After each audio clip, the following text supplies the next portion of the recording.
पड़ोसी मुल्क भारत में अपनी दिलकशी और अदाओं के साथ साथ अपनी सलाहियतों से हजारों दिलों पर राज करने वाली अदाकारा रेखा की शादी न करने की एक हैरान कुन वजह सामने आई है। भारतीय मीडिया रिपोर्ट के मुताबिक रेखा ने शोबिस सफर का आगाज 1960 की दहाई के आखिर से किया और सामईन को मशहूर करके रख दिया। उन्होंने अदाकारी का आगाज तेलुगु से किया और फिर 1970 में बॉलीवुड इंडस्ट्री में सावन बहादुर फिल्म से डेब्यू किया। रेखा की पहली ही फिल्म बॉक्स ऑफिस पर छा गई और फिर उसके बाद से अदाकारा ने बुलंदियों की नई मनाजिल तय की।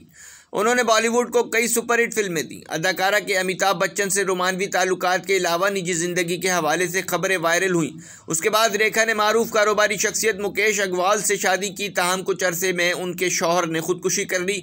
उसके बाद से रेखा ने शादी नहीं की। शौहर की जिंदगी में अदाकारा ने खातून मैनेजर फरजाना को अपने साथ साथ रखा और शौहर के मरने के बाद उनके बहुत करीब हो गई। और भारतीय मीडिया का ये भी दावा है कि दोनों के दरमियान बहुत खास ताल्लुकात हैं। जब ये मंजर आम पर आए तो सब हैरान रह गए थे।